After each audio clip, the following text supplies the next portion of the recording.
Baik, selanjutnya ada juga pengembangan sosial anak usia dini yang terkait dengan penghormatan terhadap hak-hak teman.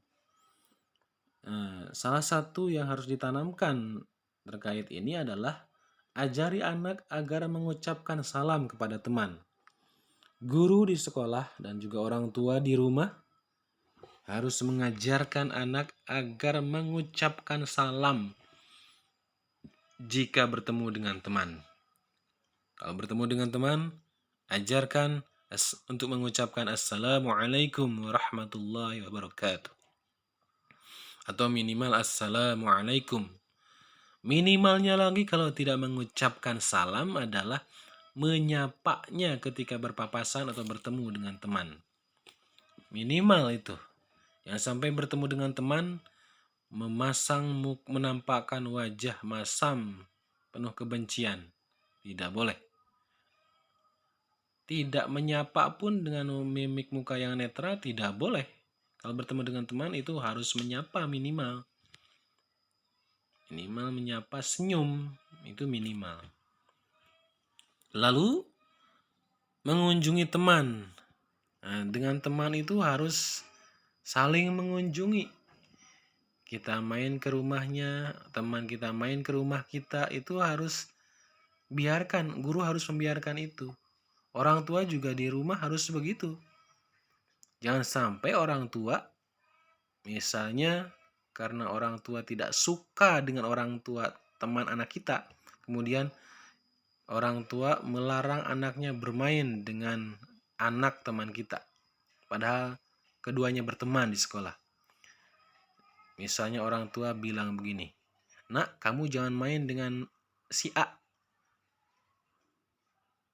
karena mama tidak suka, karena ayah tidak suka." Misalnya. Tidak boleh.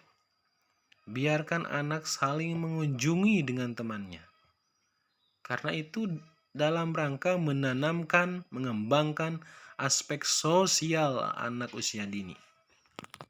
Kalau ada orang tua, kalau ada guru melarang anaknya saling mengunjungi dengan temannya, melarang muridnya saling mengunjungi dengan temannya, itu sama saja menanamkan sikap sosial yang buruk kepada anak. Itu tidak boleh. Nah, berikutnya menengok teman. Ajari anak kalau ada temannya yang sakit untuk menengoknya. Ini sesuai juga kan dengan ajaran Islam. Bukan sesuai juga, sangat sesuai dengan ajaran Islam. Bahwa hakul muslim alal muslim, hak seorang muslim atas muslim lainnya dalam hadis Nabi Shallallahu Alaihi Wasallam adalah salah satunya iyadatul marid, menengok orang sakit, menjenguk orang sakit, menjenguk teman yang sakit. Itu harus diajarkan begitu. Selain untuk mengembangkan aspek sosial pada anak usia dini, ajaran ini ternyata tentang menengok teman itu juga sama dengan, kalau diajarkan berarti sama dengan mengajarkan hadis Nabi Shallallahu Alaihi Wasallam pada anak usia dini. Berikutnya, menyahut panggilan teman. Ajari anak agar kalau temannya memanggil itu menyahutnya. Hai Ahmad, ya. Hai Catherine, misalnya teman Catherine memanggil, jawab ya. Ada apa? Misalnya begitu. Ajari anak untuk begitu. Jangan sampai anak ketika dipanggil temannya dibiarkan tidak menyahut. Ajari anak, tegur anak kalau ada yang tidak menyahut ketika dipanggil temannya, itu harus ditegur oleh gurunya atau oleh orang tuanya. Karena itu adalah salah satu sikap yang tidak baik. Kalau tidak menyahut itu tidak baik. Membantu teman, tadi sudah contohnya. Mendamaikan teman-teman yang berselisih. Kalau ada di antara dua teman di sekolah yang bertengkar, berebut mainan misalnya, berebut giliran untuk main prosotan misalnya, itu harus dididik oleh guru agar ada satu temannya yang mendamaikan, agar teman-teman yang lain mendamaikan sehingga tidak berebut, tidak berselisih, apalagi sampai berujung pada pertengkaran.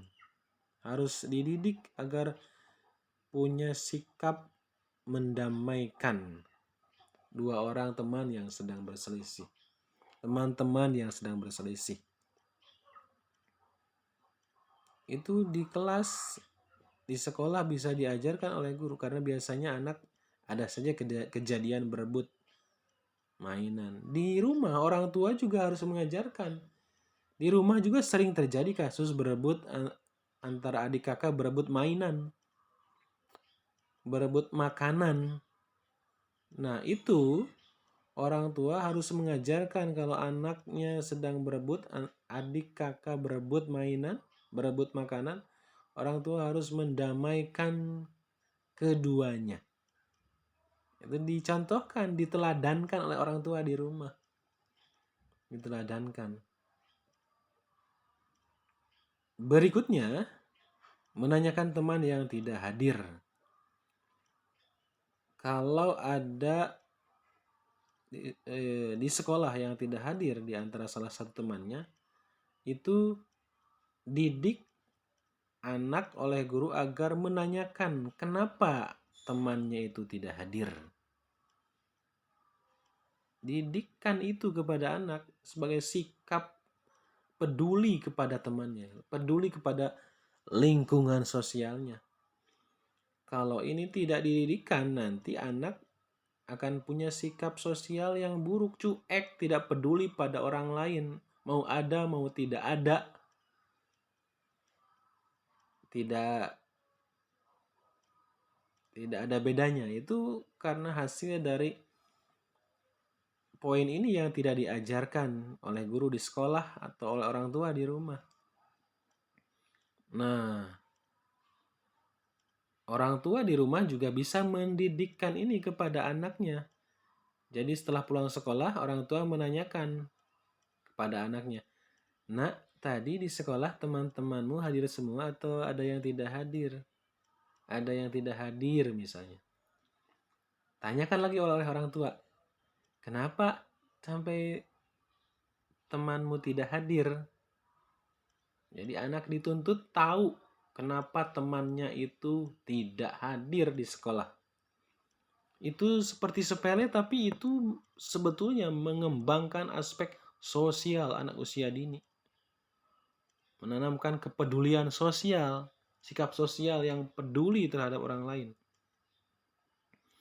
Lalu, memaafkan teman yang bersalah. Memaafkan teman yang bersalah. Nah, kalau ada teman yang bersalah, ajari oleh guru di sekolah dan juga oleh orang tua di rumah agar memaafkannya. Memaafkan ini adalah juga ajaran Islam. Allah mengajarkan ini. Jadi, poin-poin yang tadi sudah saya jelaskan juga termasuk poin memaafkan teman ini, itu ternyata ajaran Islam semua. Jadi, kalau begitu, pengembangan sosial anak usia dini itu sebetulnya adalah mengembangkan, menanamkan, mendidikkan ajaran Islam pada anak usia dini. Jadi kita tidak bicara teori-teori barat tentang pengembangan sosial anak usia dini bagaimana. Karena ada kemungkinan teori-teori barat itu teorinya ada 1, 2, atau bahkan banyak yang tidak sesuai dengan ajaran Islam. Apalagi kalau baratnya itu penemu teorinya itu bukan muslim misalnya. Akan sangat besar kemungkinan tidak sesuai dengan ajaran Islam. Maka inilah penyebabnya, inilah sebabnya kenapa saya mengangkat materi pengembangan sosial anak usia dini dari seorang ahli pendidikan muslim bernama Muhammad Said Mursi dalam bukunya Fannu Tarbiyatil Aulad fil Islam. Agar cara-caranya Islami, Begitu. Selanjutnya, mendoakan teman. Mendoakan teman. Guru harus mengajarkan kepada anak agar mendoakan temannya. Apalagi kalau temannya sedang sakit, ajari anak di sekolah agar mendoakan temannya yang sakit itu agar segera disembuhkan oleh Allah. Jadi kalau begitu, guru harus mengajarkan redaksi doa mendoakan orang sakit kepada anak di sekolah.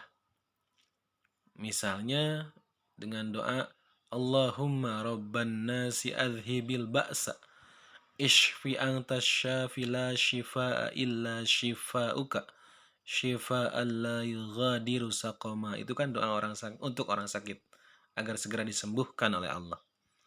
Itu doa itu harus diajarkan kepada anak agar ketika ada temannya yang sakit, anak mendoakannya dengan doa itu.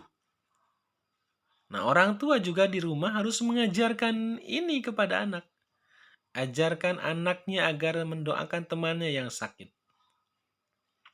Berarti orang tua, ayah dan ibu juga harus paham doa yang tadi, doa untuk orang sakit itu. Harus tahu, harus hafal. Harus hafal. Berikutnya, masih terkait dengan menghormati hak-hak teman, memberi hadiah. Misalnya memberi kado jika ada momen-momen istimewa. Itu boleh. Dalam Islam memberi hadiah itu boleh. Memberi hadiah ke teman itu boleh. Apapun bentuknya, tidak harus mahal. Tidak harus mahal. Walaupun cuma dalam bentuk sebuah pulpen, sebuah pensil, tapi dibungkus dengan indah, dihadiahkan kepada teman, itu boleh. Memberi hadiah, bukan meminta hadiah. Jadi yang diajarkan perlu dicatat, ajarkan anak memberi hadiah. Jadi memposisikan dia sebagai pemberi, bukan sebagai peminta hadiah. Ajarkan anak kalau sebagai pemberi hadiah itu berarti mengajarkan anak menjadi orang yang mulia, suka memberi. Dalam hadis Nabi kita, Nabi Muhammad SAW kan menyatakan bahwa al-yadul 'ulya khairum min al-yadis sufla. Tangan yang di atas yang memberi itu lebih baik dari tangan yang di bawah yang meminta. Makanya yang diajarkan di sini, ajari anak memberi hadiah. Ajarkan anak menjadi orang yang mulia, memberi tangannya di atas, bukan meminta yang tangannya di bawah. Namprak menurut bahasa Sunda. Berikutnya, menyertai teman dalam suka dan duka. Tadi penjelasannya kurang lebih juga sudah kalau tentang ini. Lalu berikutnya, tidak membenci teman lebih dari 3 hari. Guru harus mengajarkan kepada anak didiknya di sekolah. Orang tua, ayah dan ibu juga harus mengajarkan kepada anaknya di rumah agar kalau tidak senang kepada salah seorang temannya, maka ketidaksenangannya itu tidak dibiarkan berlarut-larut sampai lebih dari 3 hari. Ini terkait tadi dengan memaafkan. Teman. Penjelasannya. Ini penting agar anak tidak dibiasakan memiliki dendam kesumat. Karena dendam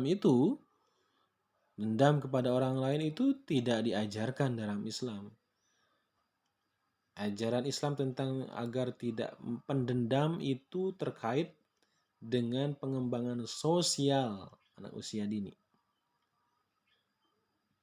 Bahaya kalau anak sejak dini dididik menjadi pendendam, nanti ketika dewasa akan tumbuh menjadi orang-orang pendendam. Bayangkan misalnya dalam satu kelas yang isinya 20 anak di TKA misalnya atau RAA, semuanya dididik menjadi pendendam, dibiarkan membenci temannya lebih dari 3 hari. Nanti sesudah dewasa, anak yang jumlahnya sekian orang itu, dari kelas A, dari TKA atau RA, anu, itu akan menjadi pendendam semua. Kalau semuanya hidup sampai dewasa itu bahaya. Membahayakan orang lain. Pendendam-pendendam yang sekian puluh orang yang berasal dari TKA, RAA misalnya, itu bahaya sekali. Bisa rusak nanti masyarakat. Bisa timbul permusuhan di mana-mana yang berkepanjangan. Itu hasil pendidikan ketika kecil.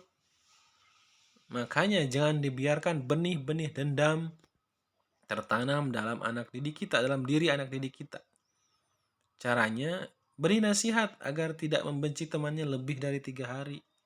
Kalau memang benci, jangan lebih dari 3 hari. Nah, beri nasihat itu oleh guru dan orang tua. Nah, berikutnya, mendoakan teman yang bersin ketika bersin. Ada doanya kan ketika untuk mendoakan orang yang bersin, yarhamukallah, yahdikumullah. Itu. Jadi kalau ada temannya yang bersin, bersin itu kan sepele ya, bukan penyakit berat. Sering banyak orang yang bersin, anak-anak juga sering bersin. Nah, ketika ada orang yang bersin, teman yang bersin, guru harus mengajarkan kepada anak untuk mendoakannya. Doanya kan tidak panjang, pendek. Jadi mudah sekali diajarkan poin terakhir ini, dididikkan kepada anak. Nah, orang tua juga harus mengajarkan ini kepada anak. Meneladankan ini kepada anak. Membiasakan ini kepada anak. Menasihatkan ini kepada anak. Agar terbiasa ketika mendengar yang bersin, itu anak kita mendoakannya. Itu. Seperti sepele, tapi ini sebetulnya mengandung aspek pengembangan sosial bagi anak usia dini. Ini penting, sangat penting. Islam juga mengajarkan kan agar mendoakan orang yang bersin. Ini ternyata masuk ke dalam pengembangan sosial bagi anak usia dini. Nah, para mahasiswa sekalian, yang saya hormati, perkuliahan hari ini saya cukupkan sampai di sini dan semoga materi perkuliahan yang sangat sedikit dari saya bisa membuahkan manfaat yang sangat besar bagi kita semua, bagi kawan-kawan para mahasiswa sekalian. Saya akhiri pertemuan kali ini dengan bacaan Alhamdulillahirabbil alamin. Hasbunallah wa ni'mal wakil. Wassalamualaikum warahmatullahi wabarakatuh.